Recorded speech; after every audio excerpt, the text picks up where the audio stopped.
still exist.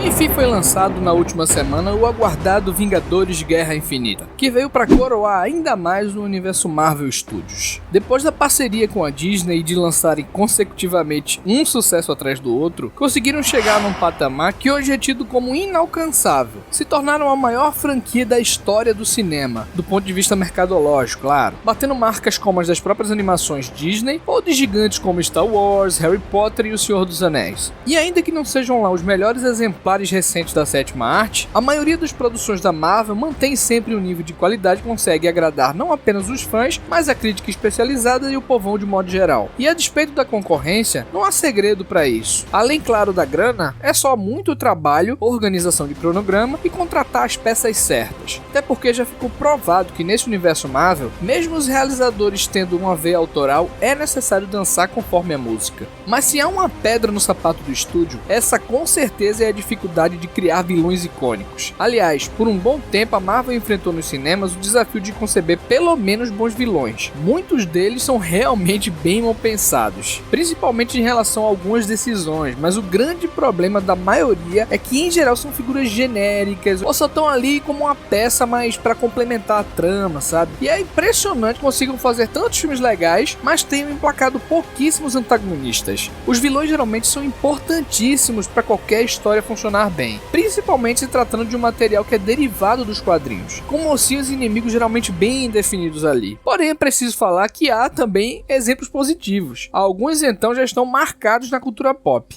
E é justamente essa viagem no tempo que a gente vai fazer hoje aqui no Imersão Cultural pelo universo da Marvel. Pois é, já que todo mundo tá fazendo a lista aí de melhores e piores filmes, a gente vai passear pelos títulos e falar de todos os vilões. Sim, todos eles, do pior ao melhor. E sem mais delongas dessa vez, bora lá pro vídeo.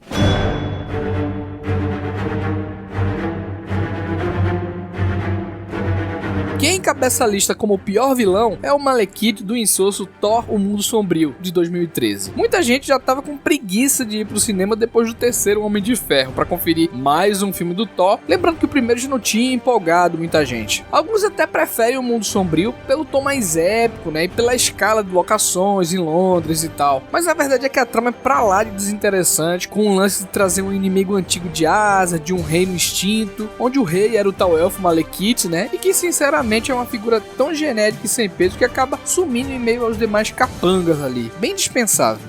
Esse Malekith tem a desculpa de fazer parte de um filme completamente esquecível. Ronan, vivido por Lee Pearce, o Thranduil lá do Hobbit, é o vilão do filme que eu considero de maior personalidade da Marvel. Os Guardiões da Galáxia já fazem parte da cultura pop, bem como as músicas que embalam o filme foram eternizadas. Mas Ronan é tão sem propósito que muita gente nem lembra que ele existe no filme. Se bem que ele deve voltar agora na Capitã Marvel, né? Mas é um vilão bem fraco e pensando no Ronan aqui, é ele que morre com a dancinha do Quill. Eu nem lembro. Outro filme que eu acho divertidíssimo é o Homem-Formiga. O ritmo, as tiradas, a trama, os personagens, enfim, tudo é muito redondinho. Algumas sacadas de cena, como as brincadeiras de perspectiva de imagem, são impagáveis. Aquela cena lá do trenzinho mesmo é maravilhosa, cara. O personagem do Michael Peña lá, descrevendo as situações, é igualmente assim, de rachar de rir. Mas o vilão Jaqueta Amarela parece ter saído direto de um filme do Roger Corman, velho. O camarada é mau como pica-pau e cheio de planos maquiavélicos de ter acesso a uma forma lá que vai tornar ele o cara mais rico do mundo. E o Corey Stoll, que interpreta o Jaqueta Amarela, até tenta, né, aparecer de alguma forma, mas nem ameaça se despontar como um personagem no mínimo simpático, sabe?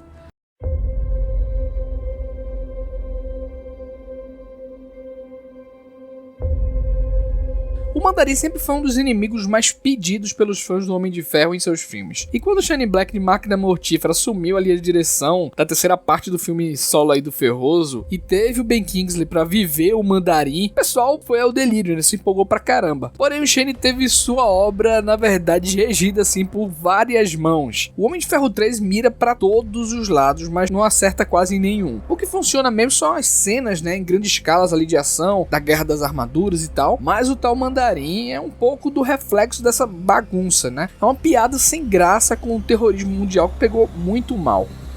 E junto a ele, no mesmo filme, tá também um Aldrich Killian, que é interpretado por Guy Pearce, que é outro baita ator, mas que aqui não só é mal aproveitado, mas o arco que ele representa, né, o incrível lá Extremis, do mestre Warren Ellis, é totalmente desperdiçado. Killian é um empresário, né, caricato pra caramba, que tenta aplicar um golpe e pegar algo que também vai mudar o mundo e tal, que é até bem semelhante ao que fizeram com o Jaqueta Amarela, né, bem fraco também. E falando em empresário, megalomaníaco e cientista, o Justin Hammer de Sam Rockwell é outro desastre caricatural que passa às vezes de cínico e espertalhão, mas vive metendo os pés pelas mãos. Nem a sua criação de robôs para a dominação mundial dão alguma moral ao sujeito no passável total Homem de Ferro 2. Fazendo essa seleção de vilões, uma das coisas que mais me impressionaram foram a quantidade de grandes atores subaproveitados pela Marvel. E Tim Roth é um deles, um artista que tinha potencial para arrebentar esse universo. Tudo bem que era o comecinho de tudo, né, ali. Creio que pouca gente pensava nisso quando estava fazendo o filme do Hulk, mas o Roth, ele interpreta o Abominável de um modo muito automático, né? Um vilão maléfico e monstrengo ali, destruidor, que todo mundo chama simplesmente assim de vilão físico, mas nem nesse sentido ele é um bom vilão, já que nunca passa um sentido assim de urgência ou grande ameaça. Outro baita ator é Mads Mikkelsen, que interpreta o igualmente esquecível Caestus, todo lado místico e obcecado ali pelas artes da anciã, misturado à inveja que tem do Doutor Estranho, é uma sacada muito boa, mas também sem nenhum contorno dramático, né? E por ser ali um mero capacho do Dormammu, né, que a gente conhece no final, tudo isso assim torna inútil a presença do Mikkelsen no elenco, né? Qualquer um podia fazer lá as vezes dele. E voltando pro segundo Homem de Ferro, eita subsérie pra ter vilões, viu? A gente tem que falar do Chicote Negro do Mickey Rourke, aqui apenas chamado de Van Winkle. Rourke até que tá bem como vilão, fazendo às vezes ali de um homem rancoroso, e há boas cenas realmente envolvendo ele, como aquela corrida lá de Fórmula 1 em Mônaco, mas o seu físico é usado assim rapidamente em 2 pontos. No início, quando ele é preso logo depois desse evento aí, e quando ele trai o personagem do Sam Rockwell. Dificilmente alguém sente saudade desse personagem também. É preciso dizer que Cate Blanchett deve ter se divertido a beça fazendo a Hela em Thor Ragnarok, com todas aquelas caras e bocas de vilã malvada e soltando risadas deliciosas, né? Mas apesar de ser uma comédia sumida, o filme tenta dar um peso ao personagem, né? Que no fim das contas vai ser responsável ali por causar o tal apocalipse, né? O chamado Ragnarok mesmo em Asgard. No entanto, jamais assim a gente tem como levar ela a sério, cara. Particularmente eu acho ela até divertida, né? Mesmo, mas não é uma vilã de respeito. Um caso muito parecido também é o Ego, o planeta vivo, que é interpretado pelo Kurt Russell. Ele funciona como uma desculpa esfarrapada em Guardiões da Galáxia 2 pra terem que chamar algo de trama, né? Sim, porque o filme inteiro parece que foi pensado pra ser feito em cima de sketch, sabe? Pouco se importaram com o caminhar da trama mesmo da história ali. E Ego é um dominador de mundos que não mete medo em ninguém. Aliás, o seu planeta é bem peculiar, assim, sexualmente falando, né? E o Russell era outro cara que devia ter sido muito melhor aproveitado nesse universo aí da Marvel. E nesse recente Homem-Aranha de Volta ao Lar, a gente teve a ilustre presença do Michael Keaton, que independente do que ele faça, sempre é ótimo assim em cena. E aqui ele ganha motivações, como o fato de perder seu emprego, né, e se revoltar por isso. Eu sei que é algo muito besta isso daí, mas ele fica desesperado com a situação e rouba parte da tecnologia alienígena lá para criar materiais e também as suas asas, né, ele se torna lá o Abutre. Então é lá um inimigo interessante com camadas ou algo do tipo, só que só é usado novamente como uma ameaça física e como uma forma de dilema pro Parker por conta da namoradinha dele lá. O Keaton se sobressai também por essa questão de se divertir muito em cena. O Zemo do ator alemão Daniel Bull foi um dos pontos mais criticados no bom Capitão América Guerra Civil. Isso porque de Zemo ele só tem um nome. Poderia na verdade se chamar Zezinho da Esquina, que funcionaria do mesmo jeito. Particularmente eu gosto desse personagem no filme. Nada cairia melhor do que colocar uma das vítimas dos eventos envolvendo os heróis lá naquelas batalhas dele como um inimigo ali da trama, né? O cara que quer vingança pela tragédia que aconteceu com a família dele, né, e tal. E nesse sentido ele é um elemento assim muito bem utilizado, mas como a figura vilanesca mesmo, ele não existe, né? Quando muita gente pensa em Capitão América Soldado Invernal, logo o pessoal lembra que o grande vilão do filme é o próprio Bucky, né? Mas não se engane, o Soldado Invernal é só uma arma. Alexander Pearce, que é interpretado pelo grande Robert Redford, é o maior e principal antagonista do filme. Agindo politicamente junto com a Hydra e sendo um articulador de primeira, Pearce é uma das figuras mais nefastas do universo Marvel, justamente por interpretar um magnata canalha e corrupto, né? Que é uma repulsa geral no mundo inteiro. Ainda que por ser um personagem mais discreto príncipe mundano não é assim tão celebrado. E a partir daqui as coisas começam a melhorar no sentido de vilões.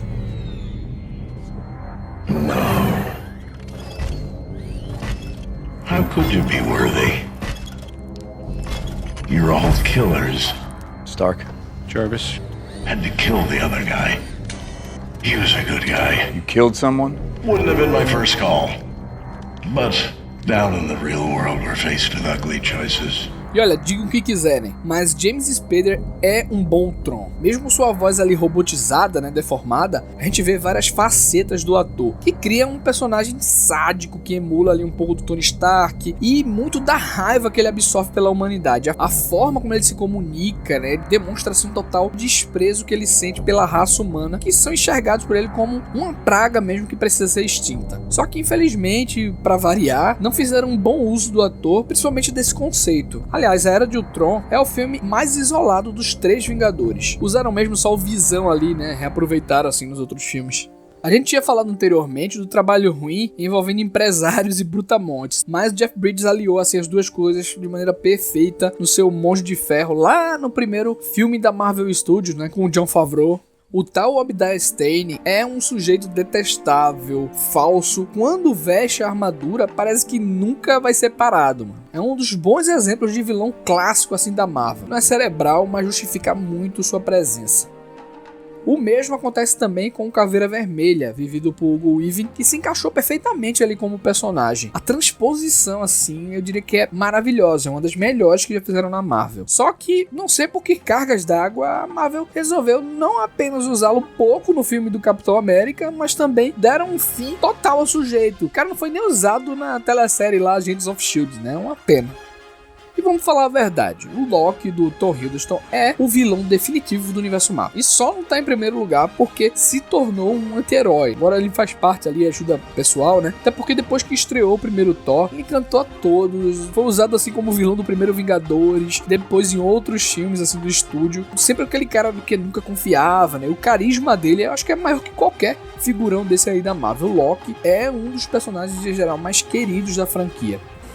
Agora que a gente viu Vingadores Guerra Infinita, a gente já pode finalmente falar sobre Thanos. E, meus amigos, ele superou todas as expectativas. É o mais importante, disparado de todas as figuras que aportaram na Marvel. E tá longe de ser um monstrengozão fortão, sabe? Só. Sim, eu tô falando de você descer lá com o Lobo da Steppe e Apocalipse, né? Cara, o Josh Brolin humanizou o Titã, assim, através de uns trejeitos muito bacanas, né? A forma como ele conversa lá com a Gamora, como ele se comporta, né? Os olhares, as atitudes, as motivações dele também são completamente palpáveis, né? Para um tirano mesmo assim, você enxergar, né? Como um ditador mesmo. Enfim, ele carrega sem maiores problemas a responsabilidade de ser o maior dos vilões desse universo.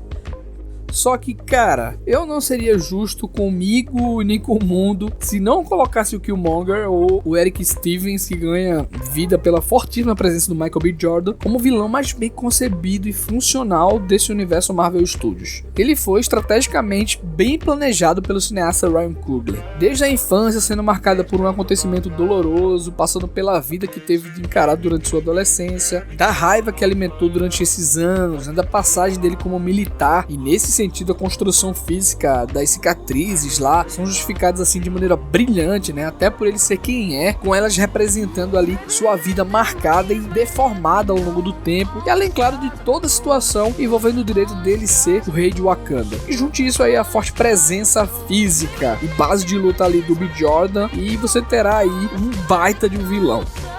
Agora eu fico aqui no aguardo da lista de vocês. Façam aí um top 3 dos piores e melhores vilões também, porque como um bom fã de alta fidelidade, eu adoro ver essas listas. Aliás, vocês podem colocar aí os melhores e piores filmes da Marvel, segundo suas opiniões, obviamente, e fiquem à vontade. Ah, e se curtiu o vídeo, por favor, não esqueçam de compartilhar com os amigos e se inscreverem no canal. É importante para que esses vídeos cheguem em mais gente. Eu sou o Wilker Medeiros e espero muito ver vocês aqui no próximo vídeo. Abraçaço! Oh, you important, you the moral to the story. You endorsing, motherfucker, I don't even like you.